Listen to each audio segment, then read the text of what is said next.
ইস্তেগফার সম্পর্কে কোন হাদিসের ভাষ্যের মধ্যে মান লাজিমাল ইস্তেগফার ভাষ্য এসেছে, অর্থাৎ যে ব্যক্তি ইস্তেগফারকে আঁকড়ে ধরবে, এটাকে কন্টিনিউয়াসলি করবে, ইস্তেগফার কখনো ছাড়বে না, সবসময় তার মধ্যে ইস্তেগফার অব্যাহত থাকবে, ওই ব্যক্তিকে আল্লাহ রাব্বুল আলামিন বিভিন্ন পেরেশানি থেকে সারপ্রাইজড হওয়ার মতো এমন এমন পথ বের করে দিবে যে সে চিন্তাও করে নাই, তার পেরেশানি থেকে মুক্তির পথ আল্লাহ তাআলা দেখায় দিবেন। ইস্তেগফার কিভাবে করবেন ভাই? ইস্তেগফার এমন একটা আমল, এটা ছাড়া তো আমাদের উপায় নাই ভাই। ইস্তেগফার আমাদের দুনিয়ার পেরেশানি দূর করবে, আখিরাতের পেরেশানি দূর করবে। দুনিয়ার পেরেশানি আমাদের বিপদ আপদ মুসিবত, এগুলো রিজিকের অনটন অভাব এগুলা, আর আখিরাতের পেরেশানি হলো আমাদের পাপ গুনাহ এগুলা। কোরআনে কারিমে আল্লাহ রাব্বুল আলামিন সূরা নূহের মধ্যে আল্লাহ নবী নূহ আলাইহিস সালাম তার সম্পর্কে বলছেন, ফাকুলতুস্তাগফিরু রাব্বাকুম ইন্নাহু কানা গাফফারা ইউরসিলিস সামাআ আলাইকুম মিদরারা ওয়া ইউমদিদুকুম বিআমওয়ালিন ওয়া বানিন ওয়া ইয়াজআল লাকুম জান্নাতিন ওয়া ইয়াজআল লাকুম আনহারা। তিনি বলেন, আমি বলেছি আমার জাতিকে তোমরা ইস্তেগফার করো, আল্লাহর কাছে ইস্তেগফারটা করতে থাকো। রুটিন ইনকাম নাই, ব্যবসা খারাপ যাচ্ছে, পেরেশানি হচ্ছে, ইস্তেগফার ধরো, কি হবে? ইন্নাহু কানা গাফফারা। যদি ইস্তেগফার করো, এক নম্বর লাভ হলো আল্লাহ মাফ করে দিবেন গুনাহ। ইউরসিলিস সামাআ আলাইকুম মিদরারা, যাতে ফসল ভালো হয়, রিজিক ভালো হয়, সেই ব্যবস্থা আল্লাহ করবেন। ওয়া ইউমদিদুকুম বিআমওয়ালিন ওয়া বানিন, ছেলে মেয়ে হয় না অথবা ভালো ছেলে মেয়ে নাই, আল্লাহ তাআলা নেক সন্তান দিয়ে তোমাকে শক্তিশালী করবেন, সম্পদ দিয়ে শক্তিশালী করবেন। ওয়া ইয়াজআল লাকুম জান্নাতিন ওয়া ইয়াজআল লাকুম আনহারা, আল্লাহ তাআলা প্রসবন দিবেন, ফসল দিবেন, বরকত দিবেন রুজিতে। কিসের মাধ্যমে? ইস্তেগফার। কিসের মাধ্যমে ভাই? ইস্তেগফার। আহা, ইস্তেগফারের আমল আমাদের দেশে মানুষ আমরা জানি না ভাই।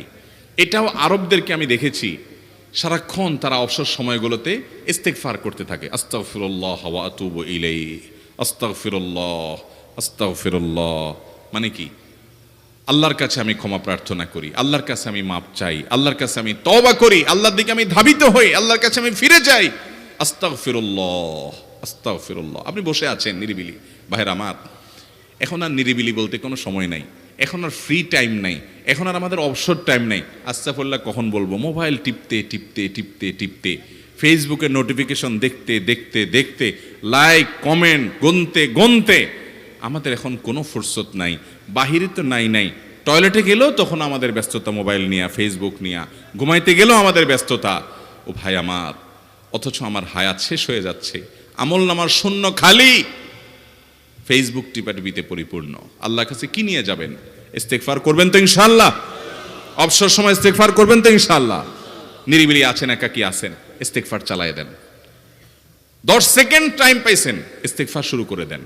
ডাক্তারের কাছে গেছেন, ওয়েটিং এ আছেন, বসে আছেন, ইস্তেগফার করতে থাকেন। সিরিয়াল আছেন কোনো কাজের, ইস্তেগফার করতে থাকেন। ডিউটিতে যাচ্ছেন, গাড়িতে, বাইসাইকেলে, বাইকে, যে কোনো ভাবে পায়ে হেঁটে ইস্তেগফার করতে থাকেন। যে কোনো অবসরের সময়গুলোকে ইস্তেগফার দিয়ে পরিপূর্ণ করে দেন। ভাইরা আমার, ইস্তেগফার সকল সমস্যার সমাধান। ইস্তেগফারের ভিতরে সবচেয়ে শ্রেষ্ঠ ইস্তেগফার হলো সাইয়্যিদুল ইস্তেগফার।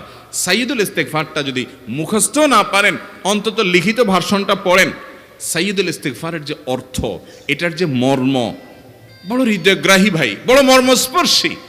ইমানদার এটার অর্থের দিকে তাকায় যদি পড়ে, তো তার অন্তর না গলে পারে না। আল্লাহুম্মা আনতা রব্বি, হে আল্লাহ আপনি আমার রব, আপনি আমার পালনকর্তা লাগেন, আপনার সাথে আমার এই সম্পর্ক, আমি আপনার গোলাম, আপনি আমার রব, এই সম্পর্কটা আপনার সাথে আছে। আল্লাহুম্মা আনতা রব্বি লা ইলাহা ইল্লা আন্ত, ও আল্লাহ আপনি ছাড়া আমার ইবাদত, আমার গোলামি, আমার দাসত্ব, উপাসনার উপযুক্ত আর কেউ নাই। আল্লাহুম্মা আনতা রব্বি লা ইলাহা ইল্লা আন্ত খালাকতানি, আপনি আমাকে সৃষ্টি করেছেন, ওয়া আনা আবদুক, আল্লাহ আমি আপনার গোলাম। দেখেন কিভাবে আল্লাহর সাথে সম্পর্কটার কথা বলা হচ্ছে মুহাব্বতের সাথে। খালাকতানি ওয়া আনা আবদুক, আল্লাহ আপনি আমাকে সৃষ্টি করেছেন আর আমি আপনার গোলাম। ওয়া আনা আলা আহদিকা ওয়া ওয়া'দিকা মাস্তাতা'তু, আল্লাহ আপনার সাথে যে অঙ্গীকার করেছিলাম, আলাস্তু বিরব্বিকুম, আপনি জিজ্ঞেস করেছেন, আলমে আরওয়াহাতে আমরা বলেছি বালা, হ্যাঁ আপনি আমার রব। আপনাকে রব হিসাবে স্বীকৃতি দিয়ে আপনার গোলামি করার যে অঙ্গীকার আমরা করেছি, কালিমাতুশ শাহাদা যে আমরা পাঠ করেছি, এই যে আপনার সাথে কৃত অঙ্গীকার, রব হিসাবে স্বীকৃতি দেওয়ার পর, গোলাম হিসাবে মেনে নেওয়ার পর, আমি আপনার যে গোলামি করার কথা ছিল, ওয়ানা আলা আহদিকা ওয়া ওয়াদিকা মাস্তাতাতু, যতটুকু পারছি আমি সে ওয়াদার উপরে থাকার চেষ্টা করছি আল্লাহ। ওয়ানা আলা আহদিকা ওয়া ওয়াদিকা মাস্তাতাত আবুউ লাকা বিনিআমাতিকা আলাই, আল্লাহ আমি স্বীকার করি আপনি আমার প্রতি অনেক নিয়ামত দিয়েছেন, অনেক নিয়ামত দিয়েছেন, এটা আমি স্বীকার করি। ওয়া আবুউ লাকা বিযামবি, আর আমি এও স্বীকার করি যে আল্লাহ অনেক অপরাধ, অনেক পাপ আমার দ্বারা হয়ে গেছে।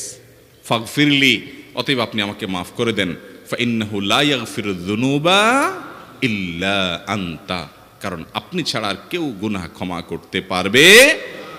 ভাইরা আমার, অর্থের দিকে লক্ষ্য করে করে, মর্মটা বুঝে বুঝে একটু সাইয়্যিদুল ইস্তিগফার পড়েন। লেখা দেখে দেখে পড়েন, ইউটিউব থেকে দেখে দেখে পড়েন, কিন্তু পড়েন। আল্লাহুম্মা আনতা রাব্বি লা ইলাহা ইল্লা আনত খালাকতানি ওয়া আনা আবদুকা ওয়া আনা আলা আহদিকা ওয়া ওয়াদিকা মাস্তাতাতু আউযু বিকা মিন শাররি আবুউ লাকা বিনিআমাতিকা আলাইয়া ওয়া আবুউ লাকা বিযামবি ফাগফিরলি ফাইন্নাহু লা ইয়াগফিরুয যুনুবা ইল্লা আনতা। এটা হলো বড় ইস্তিগফার। এত বড় ইস্তিগফার পড়তে পারেন না, কোনো পেরেশানি নাই, কোনো অসুবিধা নাই। সবচেয়ে ছোট ইস্তিগফার হলো আস্তাগফিরুল্লাহ আস্তাগফিরুল্লাহ আস্তাগফিরুল্লাহ। আল্লাহ আপনার কাছে ক্ষমা চাই, কত ভুল হয়ে যায়, কত অন্যায় হয়ে যায়। ভাইরা আমার, এটা হলো রিমুভার। ভুল করে কিছু লিখছেন, রিমুভ করে ফেলছেন, শেষ হয়ে গেছে। আপনি ঘন ঘন ইস্তিগফার পড়তে থাকেন, অগণিত ভুল হয়, অগণিত ত্রুটি হয়, বারবার ইস্তিগফার এগুলোকে সবগুলোকে শেষ করে দেয়। ভাইরা আমার, নিরাপত্তা এনে দেয়। আল্লাহ কোরআনে কারিমে বলেছেন যে আপনার রব আপনার কওমের প্রতি আযাব নাজিল করবেন না যদি আপনি থাকেন। আর যদি তারা ইস্তিগফারে রত রাখে, তাহলে গণ আযাব আল্লাহর পক্ষ থেকে আসবে। অতএব ভাইরা আমার, ইস্তিগফার বেশি বেশি করতে হবে। 6টা আমল, 6টা জিকির, দোয়া হলো শত শত হাজার দোয়া এবং জিকিরের সান্নিধ্যাসের। দ্বিতীয়টা হলো ইস্তিগফার। চেষ্টা করব না ইনশাআল্লাহ ইস্তিগফার করা, চলতে ফিরতে আস্তাগফিরুল্লাহ ওয়া আতুবু ইলাইহি, অথবা শুধু আস্তাগফিরুল্লাহ। আরেকটা ইস্তিগফার হাদিসে বর্ণিত, আস্তাগফিরুল্লাহাল্লাযী লা ইলাহা ইল্লা হুয়াল হাইয়ুল কাইয়্যুম ওয়া আতুবু ইলাইহি ওয়া লা হাওলা ওয়া লা কুওয়াতা ইল্লা বিল্লাহ। এটাও ইস্তিগফার। তাহলে একটা বড় ইস্তিগফার, একটা মিডিয়াম, একটা ছোট, যার যেটা সুবিধা হয় এটা পড়েন। বড়টা হলো সাইয়্যিদুল ইস্তিগফার, সবচেয়ে শ্রেষ্ঠ ইস্তিগফার যেটা হাদিসে বর্ণিত হয়েছে। সাইয়্যিদুল ইস্তিগফার নবীজি সকাল সন্ধ্যা পাঠ করতেন, বিভিন্ন সময় পাঠ করতেন, রাতে পাঠ করার কথা বলতেন। সাইয়্যিদুল ইস্তিগফার পাঠ করলে আল্লাহ রাব্বুল আলামিন ওই দিনে, ওই রাতে, ওই ব্যক্তি মারা গেলে তার সব গুনাহ খাতা মাফ করে তাকে জান্নাত দিবেন ইনশাআল্লাহ। অতএব ভাইরা আমার, সাইয়্যিদুল ইস্তিগফার সবচেয়ে বড়, আস্তাগফিরুল্লাহাল্লাযী লা ইলাহা ইল্লা হুয়াল হাইয়ুল কাইয়্যুম ওয়া আতুবু ইলাইহি ওয়া লা হাওলা ওয়া লা কুওয়াতা ইল্লা বিল্লাহ। এটা হলো মাঝারি ধরনের। আর সবচেয়ে ছোট ইস্তিগফার হলো আস্তাগফিরুল্লাহ ওয়া আতুবু ইলাইহি।